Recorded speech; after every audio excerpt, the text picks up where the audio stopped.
Мәриям сүресі туралы хадистер мен түсіндірмелер. Муғира ибн Шуба былай дейді: мен Нәжранға келгенде, менен сол жердің халқы, сендер мына аятты оқисыңдар ғой, уа, Харунның қарындасы. Әкең жаман адам еместі, анаң да ардан безген жеңіл жүрісті әйел болған емес десті. Алайда Әзірет Мұса Әзірет Исадан жүздеген жылдар бұрын өмір сүрген болатын. Қалайша Әзірет Исаның анасы болған Мәриям, Әзірет Мұсаның бауыры болған Харунның қарындасы болмақ? Деп сұрады. Мен Мәдинаға келген соң пайғамбарымыздан осы мәселе жайында сұрағанымда, ол кісі былай жауап берді: олар өздерінен бұрын өмір сүрген пайғамбарлар мен салих адамдардың аттарын қоятын еді. Түсіндірме. Ғалымдардың басым көпшілігі осы хадиске сүйене отырып пайғамбарлардың есімдерін балаларға қоюға болатындығын айтқан. Алла елшісі де бел баласына Ибрахим деп ат қойған еді. Сахабалардың арасында көптеген кісілер бұрынғы пайғамбарлардың атымен аталатын. Кей ғалымдар тіпті періштелердің есімдерін балаларға қоюға болатындығын айтқан. Имам Мәлик сынды ғалымдар Жәбірейіл және Ясин деген есімдерді қоюдың мәкрух екенін айтқан. Есімдерге қатысты егжей-тегжейлі түсіндірмелер соған қатысты бөлімде айтылды. Хадисте айтылған Нәжран жердің атауы. Бұл атаумен аталатын көптеген жерлер бар. Ән-Нихаядағы мәлімет бойынша Хижаз бен Шам және Йеменнің арасында жатқан бір жер болса керек. Йеменде, Бахрейнде, Димашққа таяу жерлерде де Нәжран деген атпен белгілі болған жерлердің бар екендігі белгілі. Нәжран халқы христиан болатын. Расулалла саллаллаху ғалейхи уә сәлләм қайтыс болмай тұрып Мәдинаға жіберген өкілдер өзара бейбіт келісім жасасқан болатын. Бұл өлкенің басым көпшілігі христиан болғандықтан, Әзірет Мұғираға Харунның Мәриямға аға бола алмайтындығын айтып, Құрандағы Харунның қарындасы деген аятты түсіне алмағандықтарын білдірген. Риуаяттың Тирмизидегі мәтінінде мынадай қосымша мәліметтер бар. Мұғира ибн Шуба былай дейді: мен бұл сұрақтарға қалай жауап берерімді біле алмадым. Содан соң елге қайтқанда болған жайтты Алла елшісіне баяндап бердім. Алла елшісі, олар өздерінен бұрынғы пайғамбарлар мен салихалы кісілердің аттарын қоятын еттеп, Әзірет Мәриямның Харун деген ағасының болғандығынан хабар береді. Яғни аяттағы Харунның қарындасы деген сөйлемде келген Харун, Әзірет Мұсаның бауыры, шешен тілді Харун емес. Кейбір ғалымдар Құранның осы сөйлеміне сүйеніп, Әзірет Мәриям Мұса пайғамбардың бауыры Харунның нәсілінен болуы мүмкін дейді. Осы пікірді айтушылардың ойынша, арадағы қан туыстығы себебінен Әзірет Мәриямның ата-бабасы болып келетін Харунды тілге тиек етіп Харунның қарындасы деп айтылған болуы мүмкін. Себебі араб ғұрпында Тәмим руының бір адамына Тәмимнің бауыры, Мудар тайпасының өкіліне Мудардың бауыры деп айту кең таралған. Тіпті бұл сөзді талдағандардың арасында былай дегендер де бар: Харун деген кісі, бәлкім, ашықтан ашық күнә жасайтын біреу еді, сол себепті Әзірет Мәриямға соны телгісі келген. Ең дұрыс жорамал Алла елшісінің жорамалы екендігіне еш күмән жоқ. Әбу Сағид былай дейді: Расулалла саллаллаху ғалейхи уә сәлләм уа Мұхаммед. Оларға өздеріне қатысты кесімді үкім беріліп, сол үкім жүзеге асырылатын, һәм бәрі де кеш болатын қасірет пен өкінішке толы бір күн бар екенін айтып, ескерт. Олар күндерін ғапылдықпен, ғаплетпен өткізуде, әрі иман етпеуде деген аятты оқыды да, қиямет күні өлім ала қошқар кейпінде келеді, жаннат пен жаһаннам арасында орналасқан қорғанның үстіне қойылады. Алдымен жаннат халқы деп дауыстағанда олар басын көтереді. Содан соң тағы да жаһаннам тұрғындары деп айғайлайды, олар да бастарын көтереді. Содан соң барлығынан, мынау кім, таныдыңдар ма? деп сұрайды. Сонда барлығы бір ауыздан, танып тұрмыз, өлім ғой деп үн қатады. Әлгі қошқар жатқызылып бауыздалады. Егер Алла жаннат халқы үшін мәңгілік өмірді жазбаған болса, олар қуана-қуана өлетін еді. Егер жаһаннам тұрғындарына мәңгі бақи тірі болуды жазбағанда, олар қайғырып өлетін еді. Түсіндірме.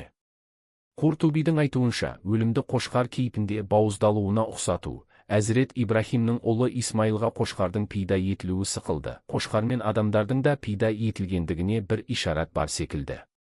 Сондай-ақ ғалымның пікірінше, қошқардың ала болуы жаннаттықтар мен жаһаннамдықтарды мысал ету үшін. Яғни, әрбір екі тараптағы адамдар үшін өлім деген нәрсе бітті, мәңгілік басталды. Өлімнің өлтірілу мәселесін түсіндіру үшін Алла елшісі пайдаланған метод ұқсату, яғни қошқар кейпінде бүкіл халықтың көз алдында өлімнің бауыздалуын ғалымдар әртүрлі жорамалдаған. Ибн әл-Араби бұл мәселеге қатысты былай деген: бұл хадис ақылға теріс болғандықтан оны түсіндіру өте қиын. Себебі өлім жауһар, физика емес, араздыр, метафизика. Араздың, метафизиканың денеге, физикаға айналуы мүмкін емес. Олай болса, оның бауыздалуы да мүмкін емес. Сол себепті кейбір ғалымдар бұл хадистің сахих емес екендігін алға тартады. Ал кейбір ғалымдар хадисті сахих деп қабылдап, оны талқылап, бұл тәмсіл, шынайы бауыздалу жайлы айтылып тұрған жоқ дейді. Кейбіреулер керісінше шынайы бауыздау туралы айтылып тұр. Бауыздалған нәрсе өлімді мойындаған нәрсе. Өлімді бүкіл мақлұқат таниды. Себебі ол рухтарды денеден суырып алу жауапкершілігін мойнына алған дейді. Мазири атты ғалым былай дейді: біздіңше өлім басқа араздар, метафизикалар сында араздың бір түрі. Муғтазиланың айтуынша, өлім өз алдына бар нәрсе емес, керісінше өмір жоқ өлім.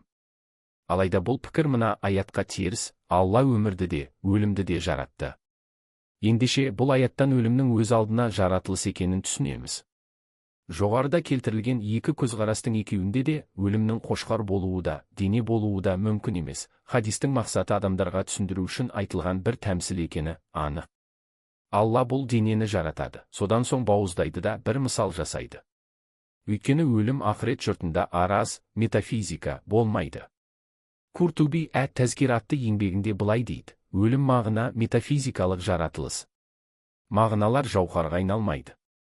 Алла ізгі амалдардың сауабынан оларды тәмсіл ететін кісі жаратады. Өлімде дәл солай, соған сай келетін, өлім деп аталатын бір қошқар жаратады, және жаннаттықтар мен тозақтықтардың жүрегіне өлімнің бауыздалатынын, екі топтың да мекендерінде мәңгілік қалатындықтарына дәлел ретінде көрсетеді. Бұл мәселені былай жорамалдағандар да болған: Алланың араздардан, метафизикадан денелер жасап, оларды араздар үшін материя жасауына ешбір кедергі жоқ. Өйткені Мүслимнің жинағындағы бір хадисте Расулалла саллаллаху ғалейхи уә сәлләм Бақара және Әли Имран сүрелерінің екі бұлт болып келетіндігі баян етілген. Хадистерде осындай мысалдар көптеп кездеседі. Имам Қатада біз оның мәртебесін өсірдік һәм оны жоғарыға, яғни көкке шығардық деген аятқа қатысты Әзірет Әнәс Расулалладан мына риуаяты жеткізгенін айтады: мен Миғражға көтерілгенде аспанның 4-ші қабатынан Әзірет Идристі көрдім. Түсіндірме: Әзірет Идрисқа қатысты Мәриям сүресінде, сондай-ақ бұл кітапта Идрис жайлы да сөз қозға. Шүбәсіз, ол өте турашыл жан әрі хақ пайғамбар еді. Біз оның мәртебесін өсірдік һәм оны жоғарыға, яғни көкке шығардық делінеді.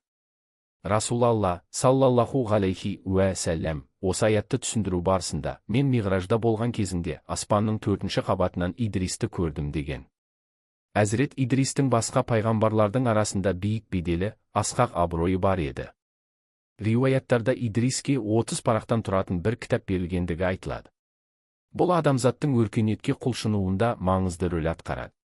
Бұдан бұрын адамдар жануарлар терісін жамылып күн кешсе, ең алғаш адамға шақтап киім тігіп, алғаш рет тігілген киім киген болатын. Сол себепті тері илеу өнерінің пірі деп қабылданады. Таңбаларды пайдаланып қағазға жазуды ең алғаш қолданғанына қатысты риуаяттарда бар. Исламдағы хабар жеткізу мәдениеті, астрономия мен математика ілімі де Идристен басталғандығы айтылады. Әсіресе мұсылмандар арасында Әзірет Идристің дәл Әзірет Иса сынды кәдімгі тәнімен өмір сүріп жатқандарына деген сенімде жоқ емес. Олардың өмір сүріп жатқан табақасы, яғни өмірдің басқа бір сатысы жайында былай делінген: өмірдің келесі бір сатысы Әзірет Идрис пен Исаның өмір сатылары. Адамдардың қажеттіліктерінен тыс, періштелер өмірі сынды бір әлемге кіріп нұрлы бір ғұмыр кешеді. Олар әлі де бейне бір тәннің аурасы секілді һәм жұлдыз сынды нұрлы әлемдерінде, кәдімгі тәндермен аспан әлемінде. Ибн Аббас былай дейді: Расулалла саллаллаху ғалейхи уә сәлләм Әзірет Жәбірейілге мені әдеттегіден көбірек зиярат етуіңе не кедергі деп сұрады. Сонда мына аят түсірілді: Жәбірейіл періште, көктен уахи күткен һәм уахи кешіккенде көңіліне қаяу түсетін Алланың елшісі. Біз, періштелер, жерге Раббыңның әмірімен ғана түсеміз. Алдымыздағы, артымыздағы және сол екі арадағының, яғни өткен шақтағы, келешектегі һәм бүгінгі істеріміздің барлығы оған ғана тиесілі. Сондай-ақ сенің Раббың ұмытшақ емес, сені де әсте ұмытқан емес деді. Түсіндірме: бұл риуаятта Расул Алланың Жәбірейілмен жиірек жолығуды қалағанын және бұл қалауын Жәбірейілге жеткізгендігі білдірілген. Расул Алланың бұл талап тілегіне жауап ретінде келген уахи Алла елшісінің пайғамбарлық өміріне кірген әрбір мәселе Алла тағаланың жол көрсетіп, жөн сілтеуімен жүзеге асырылып жатқандығын көрсетеді. Оның хикметінің талап етуіне қарай пайғамбарлық ғұмыры басталды. Бұл жерде не Алла елшісінің қалауы, не басқа да сыртқы себептердің әсері жоқ. Пайғамбарлыққа қатысты әрбір мәселе болашақтағы ақырет әлеміне, әрі бастан өткен өмірге қатысты болғандықтан, осыларға қатысты мәселелер тек қана осы нәрселердің егесі Алла тарапынан білінеді һәм білдіріледі.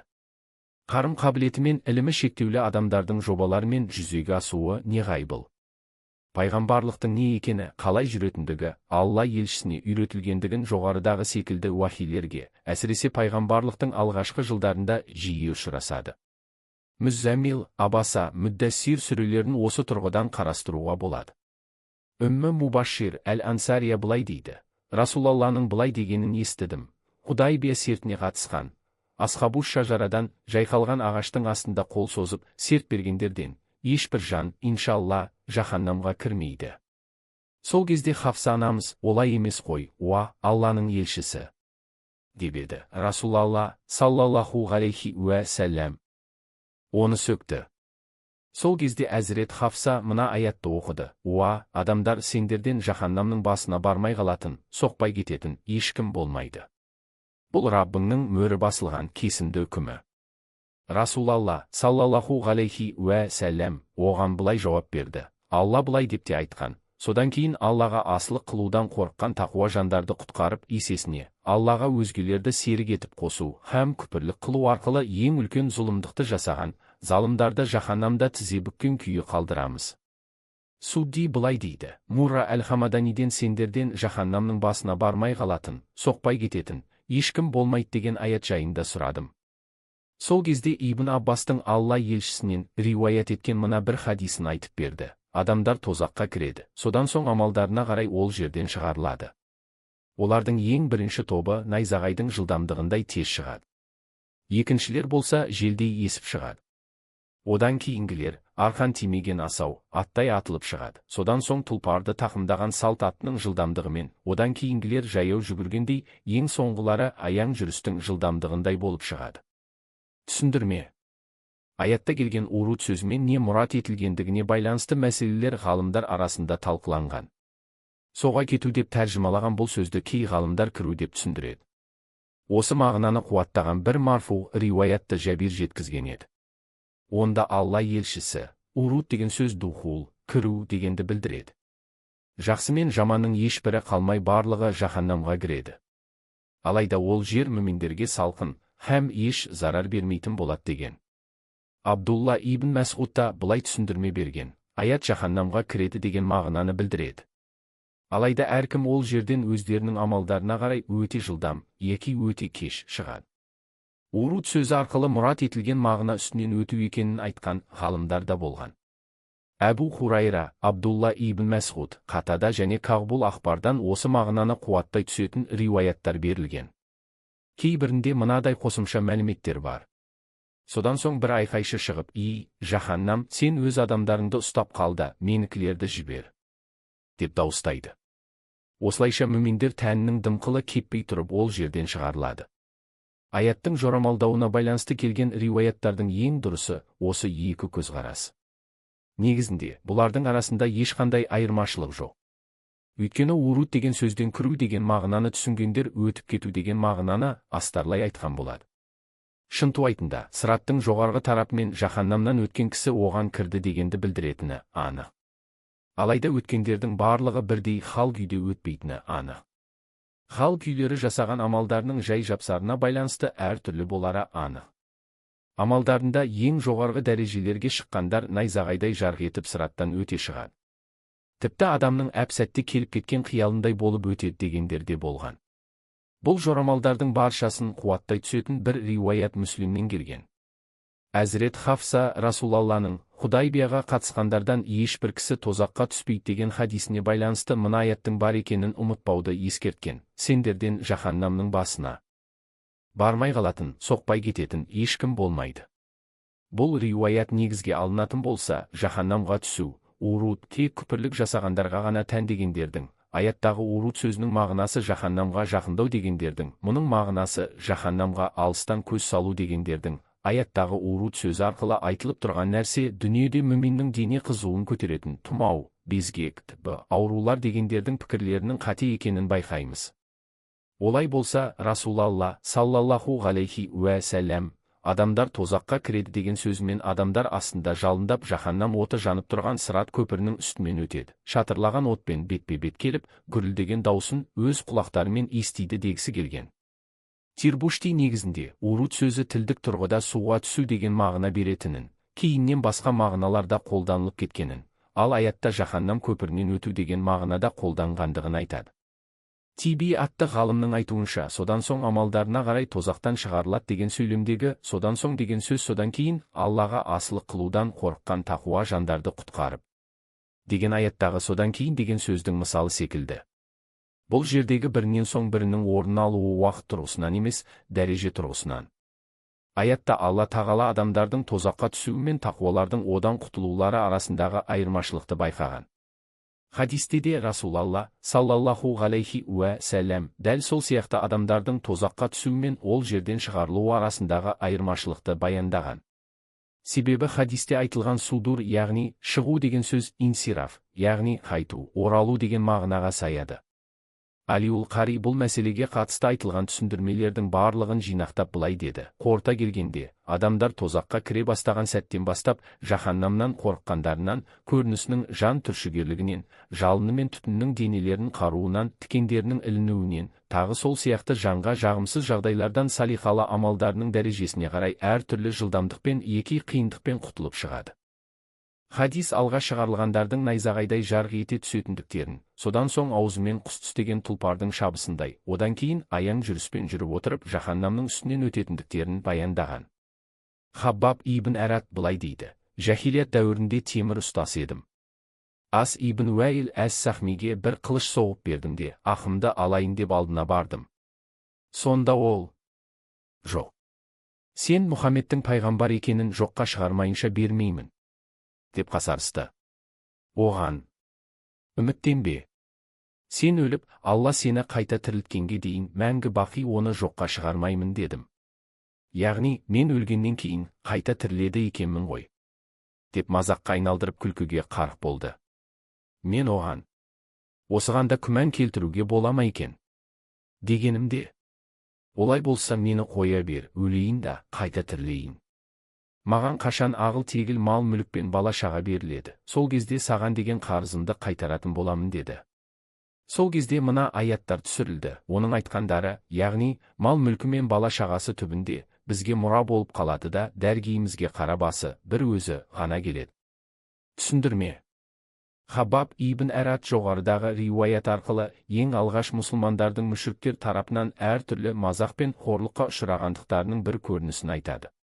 Риуаятты жеткізген Хаббаб та осындай қорлық пен зорлыққа ұшыраған мұсылмандардың бірі еді.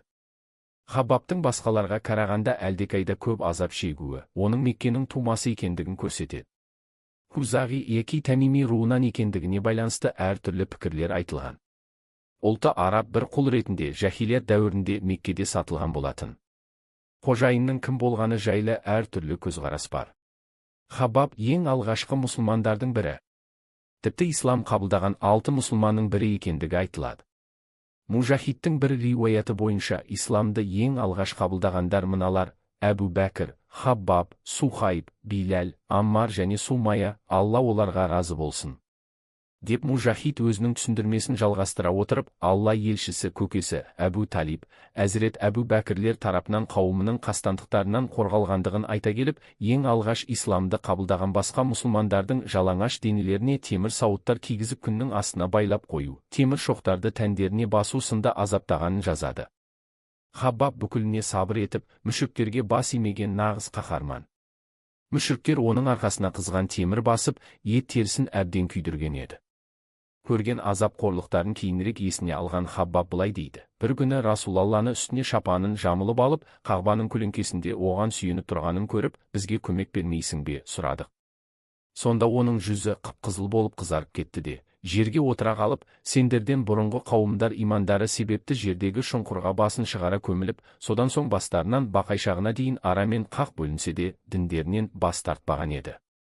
Олардың кейбірін діндерінен бас тартқызу үшін темір тарақтармен еті мен сүйегін тірідей ажыратып тарайтын, сонда да олар діндерінен қайтпайтын. Сабыр етіңдер, ант етейін, Алла бұл дінді тамамдап, негізгі мақсатына жеткізеді. Бұл діннің үстемдік ететіні соншалық Саңғадан Хадрамаутқа барғысы келген бір кісі Алладан басқа ешкімнен қорықпай, аман-сау сапарын жалғастырады. Бір қорықса қойларымды жеп қоймаса екен деп қасқырлардан қорқуы мүмкін. Қайтейін, сендер асығыстық жасап жатырсыңдар ғой, деді. Жоғарыдағы риуаятта келгендей Хаббаб темір ұстас еді, қылыш жасаудың шебері болатын. Расулалла саллаллаху ғалейхи уә сәлем оған анда-санда келіп тұратын. Осы жайт Хаббабтың әйел қожайынның құлағына жетеді. Жаза ретінде әлгі әйел Хаббабтың басына қызған темірді басады. Қорлыққа жаны төзбеген Хаббаб бұл жайтты Алла елшісіне барып баяндады. Расулалла саллаллаху алейхи уә сәлем уа Раббым Хаббабқа жәрдем бере гөр деп дұға жасады. Сол ақ екен әлгі қожайыны бірден басының сақинасы ұстап ауырып, ахылап-үхілеп, тіпті ит сияқты ұлитын болды. Сонда оның басына ем жасағысы келгендер, басыңды ыстық темірмен қарыту керек деді. Ақырында Хаббаб залым әйелдің басына қызған темірді өз қолымен басты. Хаббаб ибн Әрат Бәдір, Ухуд шайқастарынан бастап бүкіл майдандарда Алла елшісімен бірге болды. Әзірет Омар мүшриктердің нендей қорлық көрсеткенін Хаббабтан сұрағанда ол арқасын көрсетті. Әзірет Омар оның арқасындағы терең тыртықтарды көргенде, бүгінгі дейін ешбір адамнан мұндай арқа көрген емеспін. Сонда Хаббаб жерге от жағып, үстіне мені жатқызатын. Сонда деп шошып кетеді. Әлгі от менің арқамнан аққан қан мен судан сөнетін дейді. Хаббаб ибн Әрат исламның ең алғашқы жылдарында тартқан азаптарын есіне алғанда, сондай азапты күндердің басымыздан өткені сонша Алла елшісі тыйым салмағанда өле салар едік дейтін. Күндердің бір күні бұрынғы жаралары қайта қозып, ем ретінде денесінің 7 жеріне темір қыздырып басқызады. Ол төсек тартып жатқан кезде көңілін сұрай келген бір топ сахабалар: қандай бақытты жансың. Енді өзіңдей бауырларыңмен Кәусар хауызының қасында кездесесің деді. Сонда Хаббаб: менің өмірден озған бауырларымды есіме салдыңдар. Олар атқарған қызметтері, тартқан азаптары үшін дүниеде ешбір нәрсе көрмеді. Біз болсақ олардың соңында қалдық та, кейбір дүниелік істерге бой алдырдық. Біздің басымызға келген бұл нәрселердің бұрын жасаған қызметіміздің дүниеде берілген сауабы ма екен деп қорқамын дейді. Бір күні Хаббаб ибн Әрат мешітке барады да бір бұрышында үндемей отырады. Ол жерге жиналған жамағат оған: бауырларың сені тыңдау үшін жиналды, не хадис риуаят ет, екі қайырлы нәрселер әмір ет деп қолқалайды. Сонда оларға мынадай жауап айтады: оларға не әмір ет дейсіңдер? Егер әмір етсем, езім жасамаған бір істі істеңдер дегендей болмаймын ба? деп жауап береді. Хаббаб ибн Әрат Куфада тұрақтап, сол жерде 73 жасында дүниеден озды. Ол көз жұмған жыл хижри 37 жыл болатын. Хаббаб дүние салғанға дейін әркім мәйітін үйінің ауласына немесе үйіне жақын бір жерге жерлейміз десті. Сонда алғаш рет өсиетін айтқан Хаббаб денесін Куфадан аулағырақ жерге апарып жерлеуді өтінді. Риуаяттарда келгендей Әзірет Али Сиффиннан қайтып келе жатып Куфаға кіре берісінде, оң жағында қаз-қатар 7 қабірді көзі шалып, мыналар не деп сұрайды. Сонда қасындағылар: уа, мүминдердің әміршісі, сіз Сиффинге шыққаннан соң көп уақыт өтпей Хаббаб қайтыс болды. Куфаның сыртына жерлеуді өсиет еткен соң осында қойдық. Халық та оның осы жерге жерленуін өтінген өсиетін естіген соң, басқалардың да денесін осы маңға жерледі. Осыны естіген Әзірет Али былай деді: Алла Хаббабқа мейірімін молынан жаудырсын. Өз қалауымен мұсылман болды, әмірге бойсынып, хижрет жасады. Мужахид болып ғұмыр кешті. Тәні талай азапты татты. Алла ізгі амалдар атқарғандардың сыбағасын жоғалтпайды. Хаббабтың Әзірет Алимен бірге Сиффинға және Нахрауанға қатысқандығы және жаназа намазын Әзірет Алидің оқығаны да айтылады. Кей риуаяттарда Әзірет Омардың халифалығы тұсында хижри 19 жылы дүниеден өткендігі жайлы да пікірлер бар. Әбу Хурайра былай дейді: Расулалла саллаллаху ғалейхи уә сәлләм былай деген еді: Алла қандайда бір құлын жақсы көрсе, Жәбірейілге былай деп дауыстайды: мен пәленше деген кісіні жақсы көрдім, сен де оны жақсы көр. Сол кезде аспан әлемінде дәл сондай дауыс қайталанады. Артынша жер жүзіне әлгі кісіге деген махаббат түсіріледі. Бұл жайын мына аят баяндайды: иман етіп, игілікті істер істегендер бар ғой, Рахман Алла оларды жерде де, көкте де сүйікті қылады. Олар дәл қазір аз әрі қауқарсыз болса дағы, ақырында өздерін күллі әлемге мойындатады. Ал Алла тағала қандайда бір құлын жек көріп қалса, Жәбірейілге дауыстап: мен пәленшені жек көрдім дейді. Сонда аспан әлемінде осы дауыс қайталанады. Содан соң жер жүзіне оған деген жек көрініш түсіріледі. Түсіндірме. Ғалымдар былай деген: Алланың құлын жақсы көруі деген сөз, оны жақсылықтар мен тура жолға деген ынта-ықыласын арттыруы, толассыз нығметтер мен мейірімін жаудыруы деген сөз. Жәбірейіл мен басқа періштелердің жақсы көруі болса, мынадай екі түрлі нәрсемен болуы мүмкін. Олардың Алладан құлды кешіруін сұрап жалбарынуы, әлгі кісі үшін дұға жасап, жақсы көруі. Жақсы мәміледе болулары мақлұқаттар арасында белгілі болған, сыртқа көрініп білініп тұратын сүйіспеншілік. Мұндай сүйіспеншілік жүректің бір нәрсеге илігуі һәм оған қауышуды аңсау. Демек, періштелердің құлды бұлай жақсы көруінің басты себебі оның Аллаға бойсынуы һәм Хақ тағаланың сүйіспеншілігіне ие болуы. Ибн Хажар былай дейді: бұл хадистің бір нұсқасында мұндай сүйіспеншіліктің себебі және оның мақсатының не екендігі түсіндіріледі. Сәубанның риуаятында былай делінген: пенде Алланың ризалығын еш тоқтамай, талмай тынбай іздейді де, ақырында Алла былай дейді: уа, Жәбірейіл, пәленше құлым менің разылығымды іздеп жүр. Біліп қой, оған менің мейірімім толассыз жауды. Сонда Жәбірейіл пәленшеге Алланың мейірімі тоқтай көрмесін деп дауыстайды. Мұны ашты көтеріп жүрген. Барлық періштелер қайталаған кезде, олардың айналасындағылар да дәл солай қайталады. Осылайша періштелердің бір тобынан келесі бір тобына осылайша айтылып келіп дүние аспанына дейін жетеді. Ақырында әлгі кісі үшін айтылған бұл мейірім жерге түсіріледі. Бұл хадисті Әзірет Айшадан келген, мына риуаятта қуаттай түседі: құлым нәпіл ғибадаттармен маған жақындауын тоқтатпайды. Сол себепті мен оны жақсы көремін де, не сұраса, сұрағанын беремін, дұға тілегіне дереу жауап беремін. Мен өз істерімнің арасында осы құлымның жаны алынарда қобалжимын. Өйткені ол өлімді жақсы көрмейді, мен де оның көңілінің түсуін сүймеймін. Имам Науауи адамдардың жүрегіндегі сүйіспеншілікке қатысты былай деген: кісіні адамдардың жақсы көруі және оған разылық танытуы көңілдердің оған разы болуы мен жүректердің оған илігіп тұруынан. Ибн Кәсир бұл жердегі сүйіспеншілікті салихалы іске құмар жандардың сүйіспеншілігі деп түсіне отырып былай дейді: Мұхаммед әкелген шариғатқа бас иген үшін, Алла разы болатын амалдарды атқарған кісі үшін салихалы жандардың жүрегіне сүйіспеншілік пен мейірім салады. Бұл мәселе иләһи уәде болғандықтан жүзеге асатыны анық. Бұл хадистен мынаны түсінуге де болады: адамдар тарапынан шынымен ақ сүйіспеншілікке ие болғысы келген кісі ең алдымен Алланың разылығын көздеуі керек.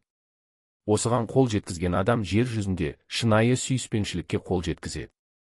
Бұдан басқа жолмен келген сүйіспеншілік емес, бәлкім риякерлік яки жалған немесе өтпелі бір сезім ғана. Атақ даңқ, мал мүлік сынды нәрселермен алынған сүйіспеншілік пен достықтың риякерлік пен жасандылық екенін құлағанның досы болмайды деген сөз қуаттай түседі. Ал шынтуайтында Алла үшін бір-бірін жақсы көрген адамдардың арасындағы махаббатты еш нәрсе күйрете алмайды. Бұл сүйіспеншіліктің жолы, Құранның айтуынша, діндар болудан келеді және Алла елшісінің сүннетіне еруден пайда болады. Алла бұл жайлы Құранда: уа, Мұхаммед, адамдарға, егер Алланы шынымен жақсы көрсеңдер, маған еріңдер. Сонда Алла тағала да сендерді жақсы көріп, күнәларыңды кешіреді деп айт. Алла ғафур, құлдары қанша жерден ауыр күнәға батса да, тәубелеріне келген жағдайда өте кешірімді, рахим, әсіресе мүмін құлдарына ерекше мейірімді. Мынаны да қоса айта кету керек: кез келген бір құлдың тура жолда болып, жақсылыққа пейілінің ауып тұруы, оған Алланың берген нығметі мен мейірімі деп түсінген жөн. Ал оны жек көруі, жаза беруі бақытсыздыққа душар етуі деген сөз. Уа, Раббымыз, жақсылығыңды тілей отырып, ашуыңнан мейіріміне сыйынамыз.